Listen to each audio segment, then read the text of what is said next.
الحمد لله رب العالمين والعاقبة للمتقين والصلاة والسلام على رسول النبي الكريم أما بعد فأعوذ بالله من الشيطان الرجيم بسم الله الرحمن الرحيم. میرے محترم مسلمان بھائیو بہنوں، ہم نے کلمہ طیبہ کا پہلا حصہ ابھی تک مطالعہ کیا ہے. تو جیسا کہ میں نے آپ کو بتایا تھا کہ کلمہ طیبہ کے دو حصے ہوتے ہیں. پہلا حصہ لا الہ الا اللہ، اللہ تعالیٰ کی وحدانیت اور اس کے معبود ہونے کا اقرار ہے کہ ہم اللہ سے وعدہ کرتے ہیں کہ اللہ جی ہم آپ کے سوا کسی کو معبود نہیں ٹھہرائیں گے، کسی کو خالق نہیں بنائیں گے، کسی کو مشکل کشا اور حاجت روا نہیں مانیں گے. کلمہ طیبہ کا جو دوسرا حصہ ہے وہ اس میں بھی ہم اللہ کے نبی سے ایک وعدہ کرتے ہیں.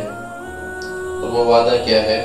محمد رسول اللہ صلی اللہ علیہ وآلہ وسلم کہ اللہ کے رسول ہم آپ کی تعلیمات پر عمل پیرا رہیں گے، آپ کی اتباع پر اپنے ایمان کو کامل جانیں گے اور آپ صلی اللہ علیہ وآلہ وسلم کے طریقوں کو آپ صلی اللہ علیہ وآلہ وسلم کے طریقوں پر عمل کریں گے اور آپ صلی اللہ علیہ وآلہ وسلم کو اللہ کا آخری نبی مانیں گے.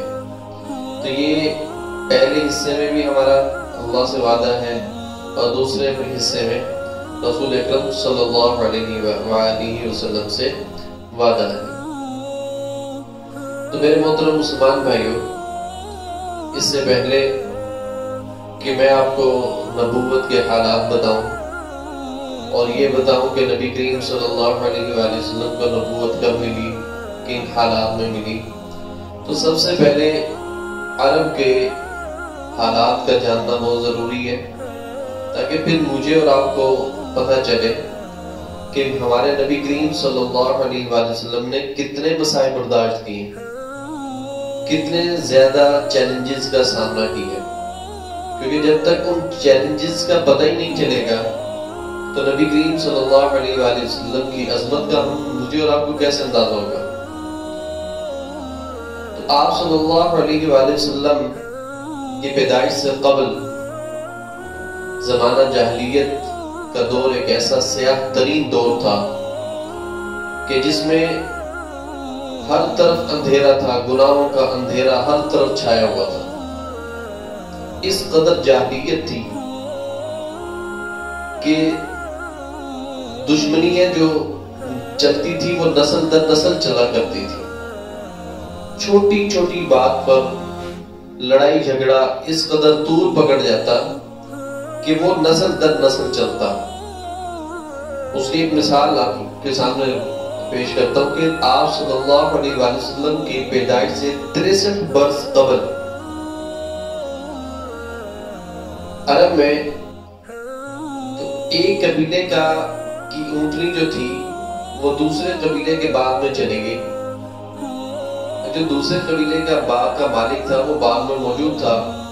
اس نے جب یہ دیکھا کہ اونٹنی جو ہے وہ میرے باغ میں آ گئی ہے، تو جانور ہے تو نہ سمجھ ہے، اسے کیا پتا کہ کون دشمن ہے کون دوست ہے. تو وہ چلا گیا، چلتے چلتے چلا گیا. تو اونٹنی جب وہاں پہ چلی گئی تو اس نے تلوار نیام سے نکالی اور اس اونٹنی کے تھن کاٹ دیے. اب وہ اونٹنی درد میں کراہتی ہوئی بلبلاتی ہوئی اپنے مالک کے پاس گئی. جب مالک نے دیکھا کہ اس اونٹنی کے ساتھ یہ ظلم ہوا ہے، یہ زیادتی ہوئی ہے، تو ہونا تو یہ چاہیے تھا کہ اس وقت کے رواج کے مطابق کوئی بھی مسئلہ پیش آ جاتا ہے تو قبائل کے جو سردار ہوتے ہیں، قبیلوں کی جو سردار، ان کی ایک میٹنگ بلائی جاتی ہے جسے مجلس شورا کہتے ہیں. ایک مجلس بلائی جاتی ہے، اس میں پھر فیصلہ ہوتا ہے. اس میں پھر فیصلہ ہوتا ہے کہ جس نے یہ ظلم کیا ہے، یہ زیادتی کی ہے، اس کی سزا کیا ہونی چاہیے. لیکن اس اونٹنی والے نے ایسا نہ کیا بلکہ تلوار نکالی اور اس خون کی جہاں سے اٹھنی آئی تھی خون کی نشاندہی پہ چلتے چلتے چلتے اس باغ میں پہنچا تو دیکھا کہ یہاں پہ بہت زیادہ خون پڑا ہوا، جہاں پہ تھن کاٹتے بہت زیادہ خون پڑا ہوا تھا۔ اس کو یقین ہو گیا کہ اس باغ کے مالک نے ہی میری اونٹنی کے ساتھ یہ ظلم کیا ہے۔ تو اس نے کیا کیا کہ اس باغ کا جو مالک تھا، اس باغ کا جو مالک تھا اس کا سر قلم کر دیا، تن سے جدا کر دی۔ اب وہ اپنے انتقام لے کے چلا گیا۔ تو جب اس کے گھر والوں کو پتا چلا کہ اس طرح کر کے ہمارے بھائی کو، باپ کو قتل کر دیا ہے، تو ان کو بھی یہ چاہیے تھا کہ رواج کے مطابق قبائل کے جو سرداران تھے ان کو بلایا جاتا، ان کی میٹنگ بٹھائی جاتی اور قصاص کے بدلے قصاص طلب کیا جاتا۔ انہوں نے بھی ایسا نہیں کیا۔ ان کے رشتہ دار، دوست و احباب، گھر کے تمام افراد تلواریں لے کر اس قبیلے کی طرف چلے گئے۔ اب دونوں قبیلوں میں لڑائی شروع ہو گئی۔ اب آپ کو پتہ ہے کہ جب دو ٹیمیں دو مخالف سمت میں لڑائی ہوتی ہے تو کسی ایک کا جیتنا ہارنا ہوتا ہے۔ تو ایک قبیلہ جیت گیا اور ایک ہار گیا۔ اب جو قبیلہ ہارا تھا اس نے کیا کیا کہ خاموشی اختیار کر لی اور خاموشی اختیار کر کے دیگر جو قبائل تھے ان کی ہمدردی حاصل کرنا شروع کر دی، ہتھیار اکٹھا کرنا شروع کر دیے۔ اور پھر جب اس نے دیکھا کہ میرے پاس اب بہت زیادہ ساز و سامان ہے، لوگوں کی طاقت ہے، تو اس نے اس قبیلے کے اوپر دھاوا بول دیا۔ اب جب وہ قبیلہ ہار گیا اس نے بھی اس طرح کرنا شروع کر دیا۔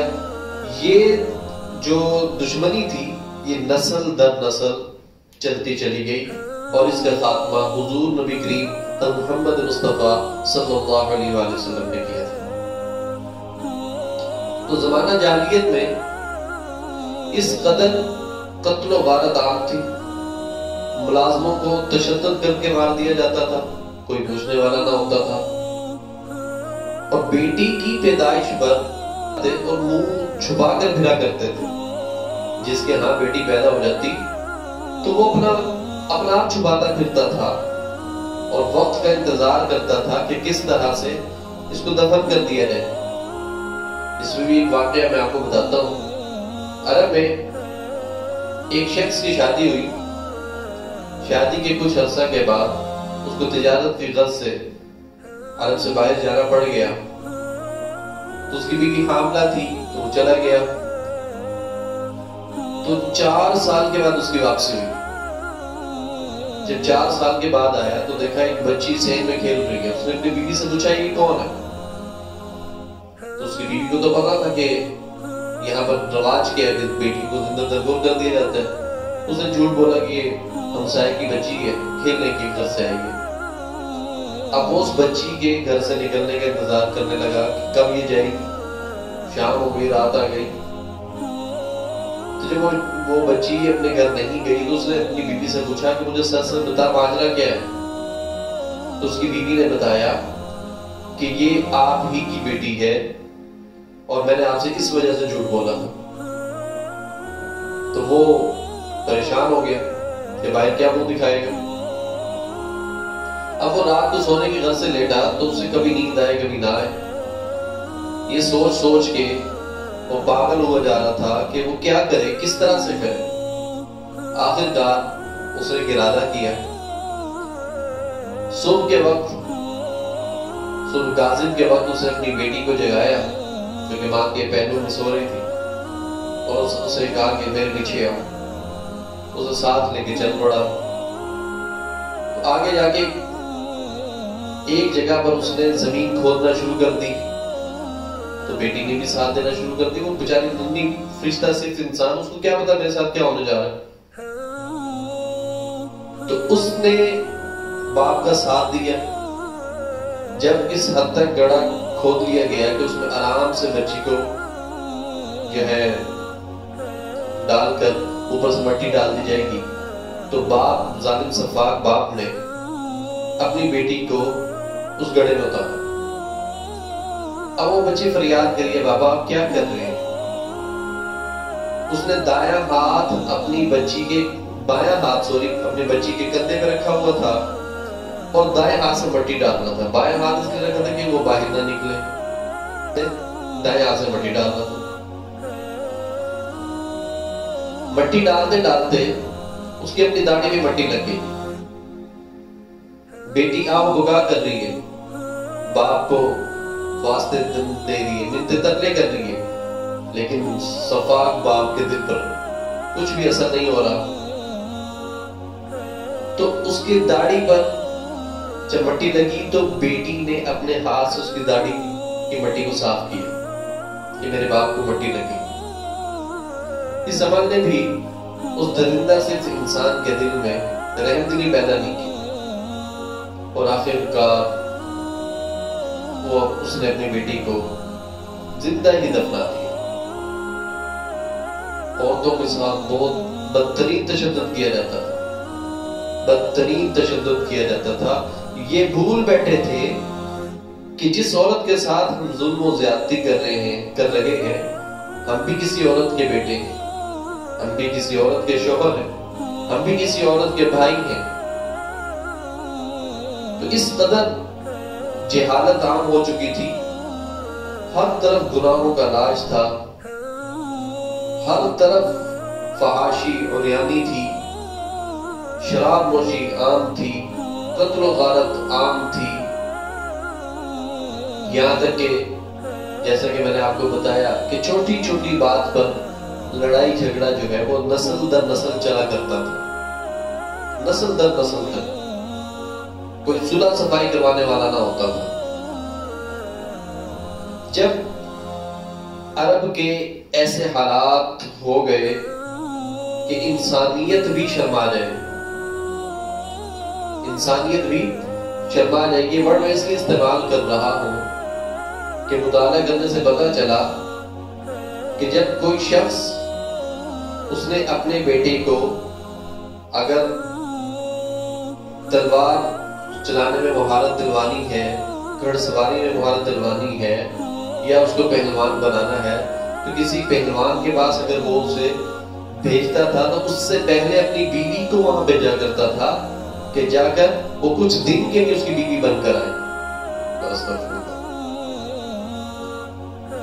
پھر جا کر وہ اپنے بیٹے کو وہاں پر ڈالتا تھا تاکہ جو ہے اب اس کو پہلوانی کے سارے گر سکھا دیے جائے۔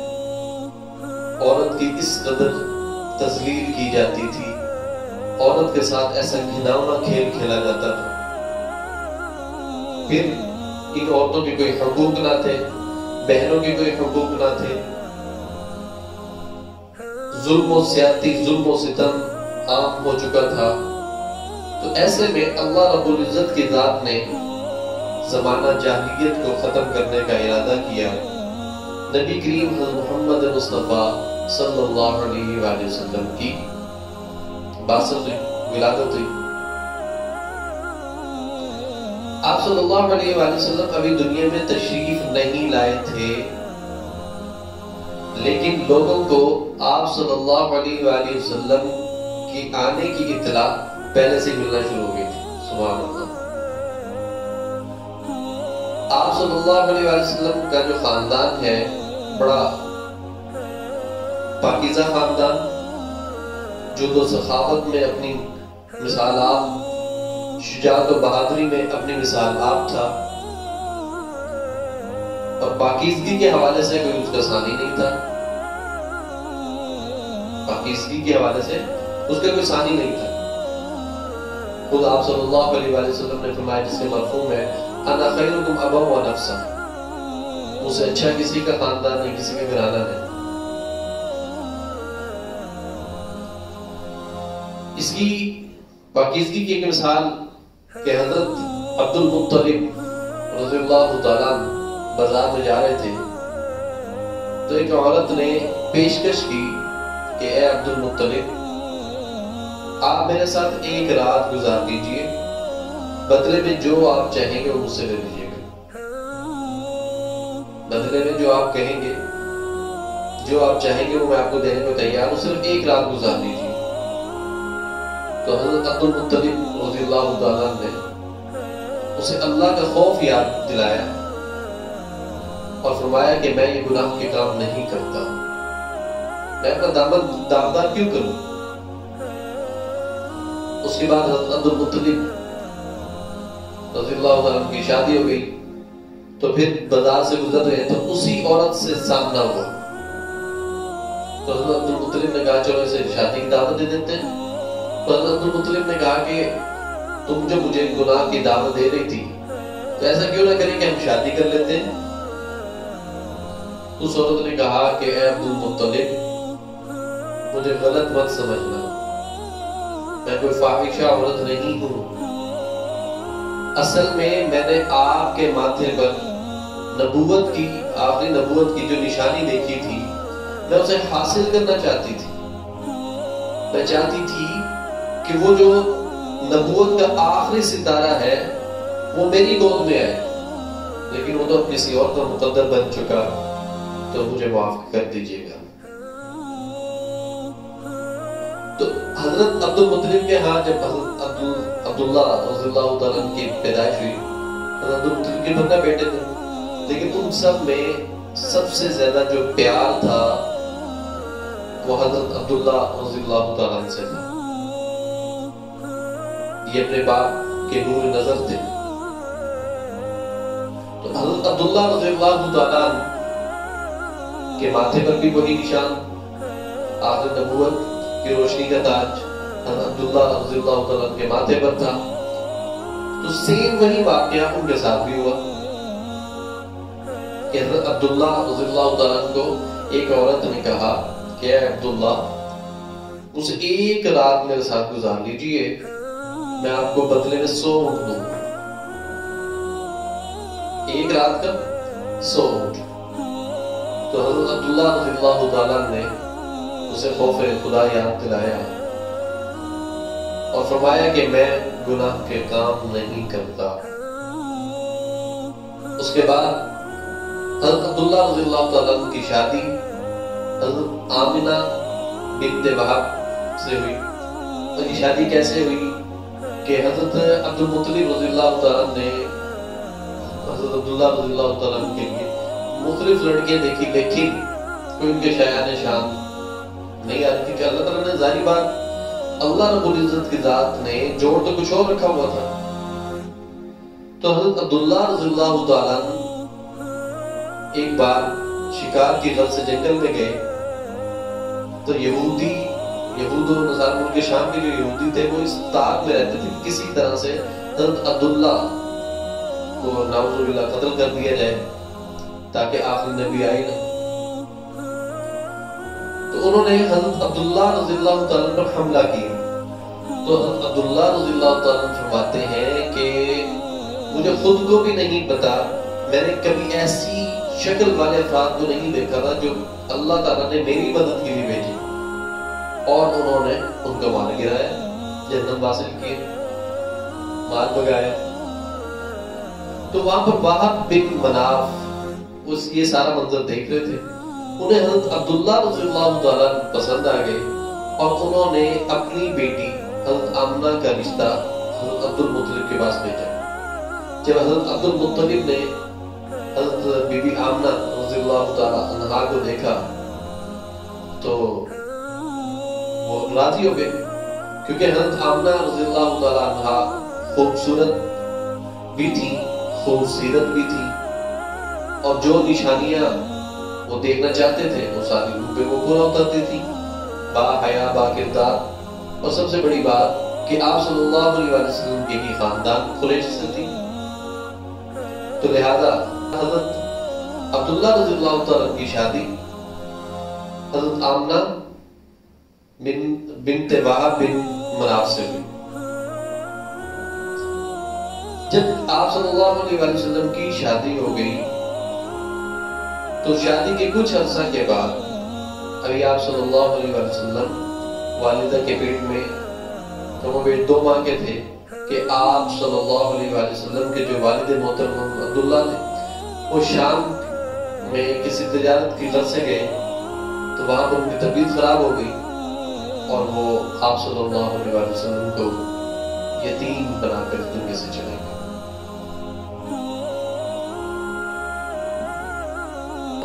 آپ صلی اللہ علیہ وآلہ وسلم ابھی اس دنیا میں تشریف بھی نہیں لائے تھے کہ آپ صلی اللہ علیہ وآلہ وسلم کے آنے کی جو خوشبو تھی وہ رسول پھیلتی جا رہی تھی۔ اللہ اکبر۔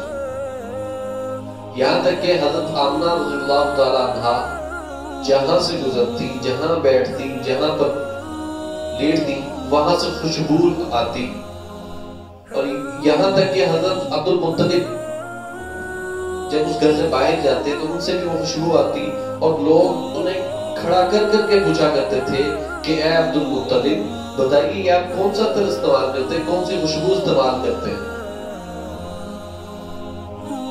تو حضرت عبد المطلب کی بیوی نے حضرت عبد المطلب رضی اللہ تعالیٰ عنہ کو ایک دفعہ کہا کہ ہم بڑے عزت دار لوگ ہیں، میں آمنہ کو دیکھتی ہوں وہ پتہ نہیں کون سا عطر استعمال کرتی، کون سی خوشبو استعمال کرتی ہے